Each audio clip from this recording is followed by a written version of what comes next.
Bila masuk bab ilmu ni, dia kena masuk dengan bimbingan guru. Adapun kita nak belajar baca, nak belajar ilmu akal pun, kita kena ada guru pembimbing cara kita baca buku, macam mana nak start daripada awal, cara nak hafal, nak jaga hafalan, nak pantau takut kita ni lalai tak jaga hafalan, semua ni ada guru bimbing. Apatah lagi bila masuk bab ilmu qalbi, ilmu batin, tak boleh dengan pakai atak sendiri, tak boleh. Kena ada guru yang mahir dan berpengalaman. Melalui perkara ni baru kita boleh lalu, baru kita boleh berguru dengan dia. Jangan pula bila nak mengaji ilmu bab rasa ni pergi mengaji dengan guru-guru yang tak tahu pasal benda ni. Ilmu ni dia ada 3 tahap untuk kita lalu. Satu, ilmu akal. Ilmu akal ni ilmu info lah, maklumat. Kita boleh mengaji ni, kita baca, semua ni kita tahu pada akal. Dan pada akal ni semua orang kena lalu. Semua orang wajib mengaji. Kalau Islam, orang Muslim wajib untuk mengaji ilmu agama ni pada akal dulu, tahap pertama, laluan pertama dia. Dan ilmu kedua ialah ilmu zauqi, ilmu laduni, ilmu musyahadah ni, yang kita duk bahas petang ni. Daripada semalam petang ni, pada awal lagi kita duk bahas ni tentang ilmu zauqi, ilmu wajdani atau rasa hati, ilmu qalbi, ilmu batin, ilmu sufi ni semua ni ilmu pada rasa, dijatuh pada rasa. Dan pada rasa ni kita kena bangkitkan pada akal, hadirkan pada rasa. Ni kena kaitkan, baru jadi. Dan ingat semalam ada pesan, semua berpandukan syariat. Bukan rasa sembrono kita, tak. Mesti berpandukan syariat. Dan kena ada bimbingan daripada guru. Penting. Ini utama. Bila masuk bab ilmu ni, dia kena masuk dengan bimbingan guru. Adapun kita nak belajar baca, nak belajar ilmu akal pun, kita kena ada guru pembimbing cara kita baca buku, macam mana nak start daripada awal, cara nak hafal, nak jaga hafalan, nak pantau takut kita ni lalai tak jaga hafalan, semua ni ada guru bimbing. Apatah lagi bila masuk bab ilmu qalbi, ilmu batin, tak boleh dengan pakai atak sendiri, tak boleh. Kena ada guru yang mahir dan berpengalaman. Melalui perkara ni baru kita boleh lalu, baru kita boleh berguru dengan dia. Jangan pula bila nak mengaji ilmu bab rasa ni pergi mengaji dengan guru-guru yang tak tahu pasal benda ni. Dan seterusnya tahap ketiga pada ilmu ni, ilmu asrar. Ilmu yang menghimpunkan padanya rahsia-rahsia ketuhanan.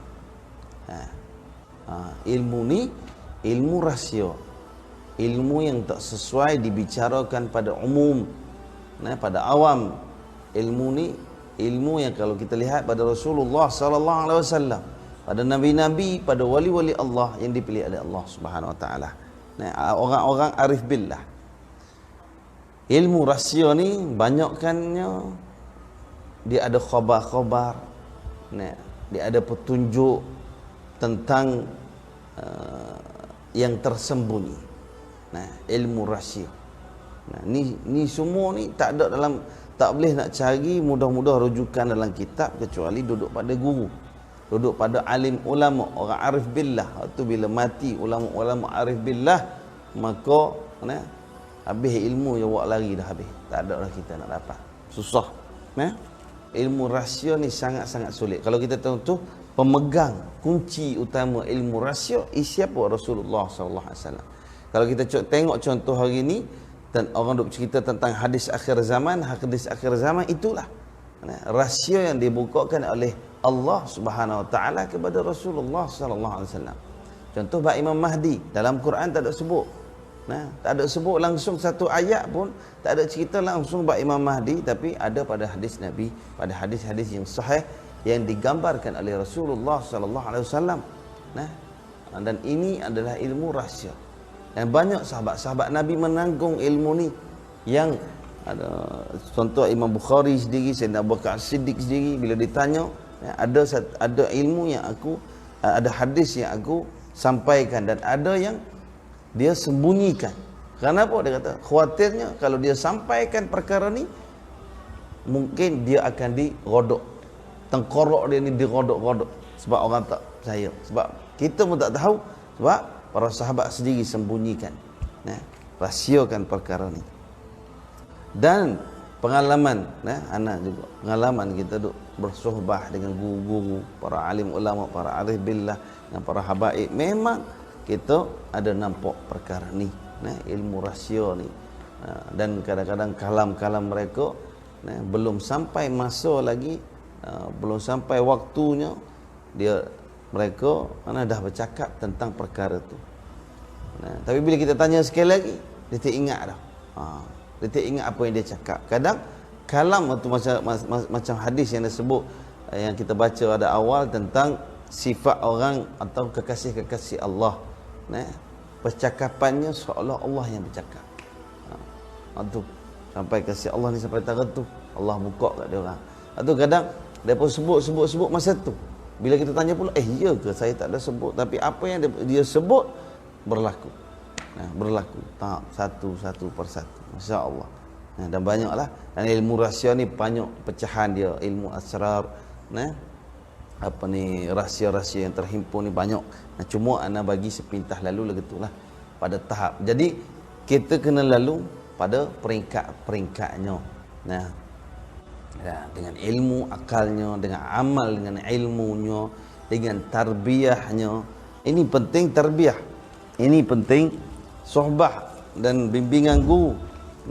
Cerita bab nak buat amal sikit tu, nak baca selawat 1000 pun kita dah kalah dah. Apatah lagi kita nak pergi kepada perkara-perkara yang lebih dalam.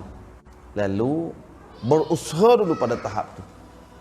Berusaha sungguh-sungguh sehingga kita dapat mengawasi atau menguasai nafsu kita, menguasai iblis dan syaitan yang duduk melemahkan kita. Setiap amalan kita buat, kita belajar bagaimana nak lawan kelemahan. Nak ikhlas sungguh, kena letak ta'zim sungguh, mengagungkan Allah sungguh-sungguh. Kena letak kebesaran sungguh. Sama juga macam orang baca Quran, buka je Quran, baru baca sepipi, baru baca semuka, dah berat mata dah. Berat kembang habis pipi-pipi, ya Allah mengantuknya. Tengok Quran pun nampak 4 dah. Ayat pun nampak 4, malahnya ya Allah. Tu kena letak, kena buka hati ni. Kena suhud pada Quran ni. Ini kalamullah. Kita pegang ni, bukan kita pegang majalah biasa, tapi pegang Quran, kalamullah. Letak kebesaran, letak kecintaan, letak keagungan, pasti kita akan dapat rasa kebesarannya dan kita semangat dalam baca, dalam buat amal, dan semua perkara ni kita kena hubung dengan hati. Insya-Allah Allah akan buka. Baru ni itu penting masalah bab syuhud. Syuhud pada perbuatan Allah, syuhud pada sifat Allah. Ni semua kita nak ajar, nak amalkan, biar beredar, biar selalu berfikir, berasa di hati tentang perkara ni, supaya kita terbiasa dengan rasa ni. Kita terbiasa dengan rasa ini. Baru mudah kita buat amal, baru mudah kita mendekat diri kepada Allah Subhanahu Wa Taala, baru mudah kita nak terbiah diri dalam zikir, dalam baca Quran, dalam taubat. Dan sepatutnya kita kena tahu tujuan kita. Kenapa kita duduk begini ni? Nak masuk, kenapa kita nak berzikir lah apa semua, mesti kena ada tujuan yang jelas. Dan bila mana kita duduk nak berzikir, nak bertarikat, nak bertasawuf ni, usulnya ialah kita nak menyempurnakan, nak membersihkan amalan kita daripada perkara-perkara yang batin. Nak dapat tujuan redha Allah Subhanahu Wa Taala yang benar. Apa maksud?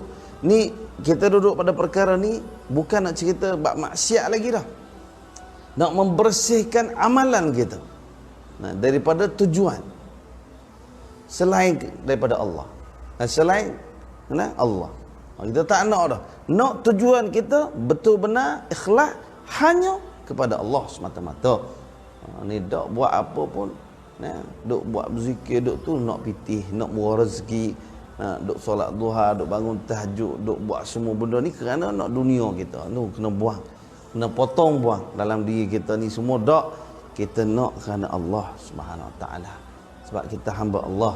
Wa ma khalaqtul jinna wal insa illa liya'budun. Tidak dijadikan jin dan manusia melainkan untuk beribadah kepada Allah semata-mata. Maksud sini beribadah kepada Allah semata-mata bukan 24 jam.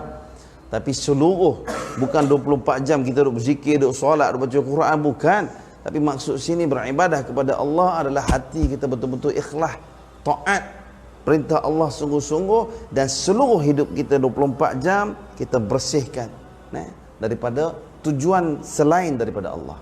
Dan kita bersihkan dengan syariat kita yang sempurna, dengan ketaatan yang sempurna. Bukannya malam kita berzikir panjang, esok siang hari kita buat kerja yang melanggar perintah Allah. Ini semua orang tidak taat, tidak ibadah kepada Allah. Atau solat kita buat, tapi solat kita bukan kerana Allah, tapi kerana kita takut benda lain. Nak duit lah, takut matilah, takut covid lah, takut macam-macam. Maka kita palingkan hati kita ni, ajar selalu, betulkan selalu, perbaiki iman kita selalu hanya Allah, Allah, Allah. Gitu. Nampak? Situ utamanya, penting untuk kita belajar. Biar tahu tujuan jelas. Tujuan jelas perjalanan ini baru jelas, barulah kita semangat. Kalau kita masih lagi duk tuju-tuju, duk nampak-nampak dunia, maka payah untuk kita menguasai pada perkara ini. Payah untuk kita menguasai. Tapi kalau kita dah jelas, bulat hati kerana Allah semata-mata, maka kita tak payah lagi ragu-ragu, berjalanlah pada Allah sungguh-sungguh. Tak payah ragu-ragu. Berjalan biar puas hati, biar sungguh-sungguh. Bukan separuh-separuh. Ni ada kita, Allah dah beri rezeki dah beri luang untuk dia berjalan kepada Allah sungguh-sungguh, tapi dia masih sibuk dengan, dia sengaja nak menarik diri dia untuk sibuk kepada dunia. Nampak? Allah dah buka jalan luah dia untuk duduk dengan Allah sungguh-sungguh. Allah adakan guru, Allah adakan tempat, Allah adakan kelapangan waktu, Allah adakan kelapangan rezeki, Allah adakan macam-macam. Tapi dia sengaja cari dunia. Malah hari lalu, umur panjang lagi, insya-Allah, nantilah lah kali Allah tarik nikmat ni. Nampak? Rugi kita. Biar betul-betul sungguh-sungguh, biar betul-betul kita dengan Allah, insya-Allah Allah akan bimbing kita. Selangkah kita masuk dekat dengan Allah, Allah tarik mari dekat kita beribu langkah. Sungguh kata. Biar kita benar-benar ikhlas, insya-Allah.